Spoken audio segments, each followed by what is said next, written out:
પ્રાંતિજ શહેરમાં ભાજપ પ્રમુખે સ્થાનિક યુવતીને લઈને થયો હતો ફરાર. યુવતીના પરિવારજનો સાથે ટોળું પ્રાંતિજ પોલીસ મથકે પહોંચ્યું હતું.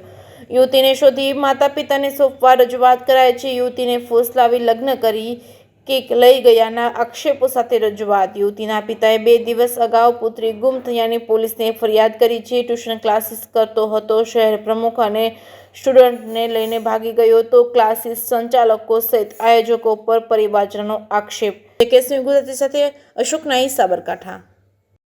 બ્રહ્મભટ્ટ અમારી છોકરીને ભત્રીજીને 1 વર્ષથી અમે બ્લેકમેલ કરતો હતો. છોકરી રોજ રોતી હતી. અમે રોજ ઘેર જઈને જોતા હતા કે છોકરી રોજ, પણ અમે કંઈ જ નહીં કરી શક્યા. એ ટ્યુશન કરાવતો હતો.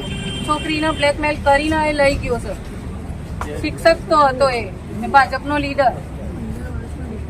ને 15 વર્ષનો ગેપ છે બે છોકરા છોકરીમાં. પછી અમારે શું કરવાનું બોલો? ને મા બાપને હાજર કરો, મારી છોકરીને હાજર કરો. અમારો છોકરો સિરિયસ છે. આ ઘેર કોઈ નતું, છોકરીનું થઈને લઈ ગયું. કોઈ જ નતું ઘેર, 2 છોકરીઓ જ હતી. ને છોકરી 12 વર્ષથી રીબાતી હતી અંદરની અંદર. શી ખબર એને કેવી રીતે બ્લેકમેલ કરતો હતો છોકરો. અમે બહુ કોશિશ કરી એને જાણ કરવા, પણ એ કોઈ કહેતી જ નથી. એટલી ગભરાઈ ગઈ હતી છોકરી અમારે, બહુ જ ગભરાઈ ગઈ હતી, પણ કંઈ જ નહીં બોલે. ને આ કાયદો કે છોકરા છોકરી એકલા આઈને સાઇન કરી જાય છે અને મા બાપની સહી વગર આ બધા આવા કાયદા બનાવ્યા છે. અમારે એક જ કે કાયદો બદલો, મા બાપની સહી વગર છોકરા છોકરીનું લગ્ન મંજૂર નહીં થાય. અમારે એ જોઈએ, અમારે છોકરી હાજર જોઈએ. અત્યારે અમારો છોકરો સિરિયસ છે ને છોકરાના મા બાપને હાજર કરો. અમારે એમના અમારે 2 સવાલ પૂછવા છે. ને જેને આ છોકરા છોકરીને સપોર્ટ કર્યા છે એને બી હાજર કરો. અમારે એને બી 2 સવાલ કે આજ તમારા ઘરની છોકરી જાય તો તમે શું કરવાના? આજ અમારા ઘરની છોકરી ગઈ છે, અમને ખબર છે કે અમારા ઉપર શું વીત્યું છે.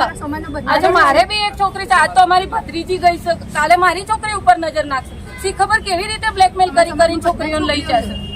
બધાને છોકરીઓ છે અમારા સમાજમાં. અમારા બજારમાં નીકળવું મુશ્કેલ થઈ ગયું છે 3 દિવસથી. નગરપાલિકા વાળા સહી કરી કેવી રીતે અમારે એ જ જાણવું. મારે મંજૂરી મારે છોકરીના મા બાપ વગર છોકરા છોકરીનું લગ્ન મંજૂર થઈ જાય. એમાં આવા કાયદા કે મા બાપ ઘેર બેહી રહ્યા, છોકરા છોકરી લગ્ન કરીને બધું મંજૂરી કરી દે. તમારી અમે આવીએ તો અમને કોઈ સપોર્ટ મળતો નહીં. અમારે સપોર્ટ જોઈએ છે પોલીસ. આવા કાયદા બનાવીએ છીએ.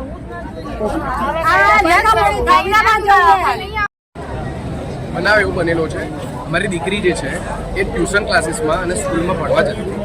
એ જગ્યાએ જે એનો શિક્ષક હતો, જે ટીચર છે, જે ભારતીય જનતા પાર્ટીનો અત્યારે હાલનો પ્રાંતિજનો શહેર પ્રમુખ તરીકે એને હોદ્દો આપ્યો છે, એ એના અપકૃત્યો ઘણા અત્યારે સામે આવેલા છે. એની સામે એનો એક ભોગ બનનાર અત્યારે હાલ અમારી જે દીકરી છે, એમાં એ ત્યાં આગળ ટ્યુશન ક્લાસીસમાં જતી હતી. લગભગ 12 મહિનાથી લગભગ 2 વર્ષ સુધીનો ગાળો જે છે એની અંદર એની સાથે શું થયું એ અમને કોઈ આઈડિયા નથી. પણ એ 2 વર્ષના ડ્યુરેશનમાં એને શું બ્રેઇન વોશ કર્યું, શું કર્યું, મેન્ટલ પ્રેશર્સને આ બધું આપ્યું છે. એના કારણે લગભગ 6 થી 7 મહિનામાં પ્રેશરમાં રહેતી હતી. ફોન કોલ્સ આ તે એનું બધું બંધ કરી દીધેલું હતું. એને પોતે સરેન્ડર કરી દીધું કે મારી ઉપર કોઈ ખોટું પ્રેશર થાય છે. એ ઘરે ખુલીને કહેતી નથી, એટલે એને પોતાનો ફોન સરેન્ડર કરી દીધો. ફોન સરેન્ડર કર્યો, પણ એને જે કહેવાય કે અમે જ્યારે તપાસ કરી ત્યારે ખબર પડી કે અધર સૂત્રો મારફતે તેને એના ફોન સાથે વાતચીત કરીને કોન્ટેક્ટ કરતો હતો. એટલે આ બધું અધર લોકોના દબાણથી બી આજે છે, એના જે બી સગાવાળા છે એના પ્રેશરથી આ બધી વસ્તુ થઈ છે. પણ એ જ્યારે લગભગ અમને શુક્રવારે ખબર પડી કે આ દીકરીને એ મેન્ટલ પ્રેશર કરી અને બ્લેકમેલિંગ કરી, કોઈ ફોટોગ્રાફીસ કે વોટેવર, અને મેન્ટલ પ્રેશર કરીને એ પોતે અત્યારે હાલ લઈ ગયો છે, ફરાર છે. લગભગ 36 થી વધારે કલાક થઈ ગયા, અત્યારે હાલ સુધી હાજર નથી.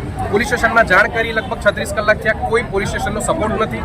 કદાચ હોઈ શકે કે ભારતીય જનતા પાર્ટીમાં કંઈક એનું નાનું મોટું પદ છે એટલા માટે સપોર્ટ, કદાચ પાર્ટી સપોર્ટ હોઈ શકે કે કોઈ નેતાઓનો અંદરનો સપોર્ટ હોય, જે પણ હોય. પણ અમને અત્યારે હાલ લોકલ લેવલે કોઈ સપોર્ટ નથી મળતો. એટલે અમે આ જે અમારો ગુસ્સો હતો એ લઈને અમે અત્યારે હાલ અહીંયા આવ્યા છીએ કે ગમે તેમ કરીને અમારી દીકરી અત્યારે હાજર થાય. એ વસ્તુને લઈને અત્યારે એની જે ફેમિલી છે એ હરાસમાં છે. એનો ભાઈ લગભગ કાલથી એડમિટ છે, સિરિયસ કન્ડિશનમાં છે. આ સિચ્યુએશન જોયા પછી બી એ લોકો એમના સમાજ તરફથી એવો અને એમના ફેમિલી તરફથી એવો અત્યારે રિસ્પોન્સ આવે છે કે આ ચંદ લોકોનો નાનો સમાજ છે, આ અમારું શું ઉખાડી લેશે.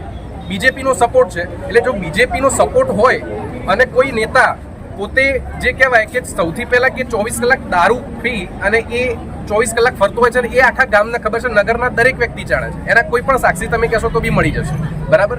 પણ એ વ્યક્તિ જ્યારે આવું ખુલ્લેઆમ કહેતો હોય કે અમે કોઈ પણ બેન દીકરી સાથે ગમે તે કરીએ અને અમારું આ ચંદ લોકોનો સમાજ કંઈ બગાડી ના શકે, તો આની સામે લિટરલી આ સામાજિક રીતે બહુ કલંક છે અને આના માટે જે પણ ન્યાય મળે એ વહેલી તકે એ દીકરી હાજર થાય અને એમને તરત લેવલે એનો સુપરત થાય અને જે પણ એની સાથે ખોટો બનાવ બન્યો હોય એની સામે જે પગલાં સરકારી હોય એ તાત્કાલિક ધોરણે લેવામાં આવે અને જે ભારતીય જનતા પાર્ટી છે એના જે હોદ્દેદારો છે એ એના પદ અને એની જે બી વસ્તુ હોય એના પર તાત્કાલિક એક્શન લે એવી અમારી વિનંતી છે, એવી અપીલ છે.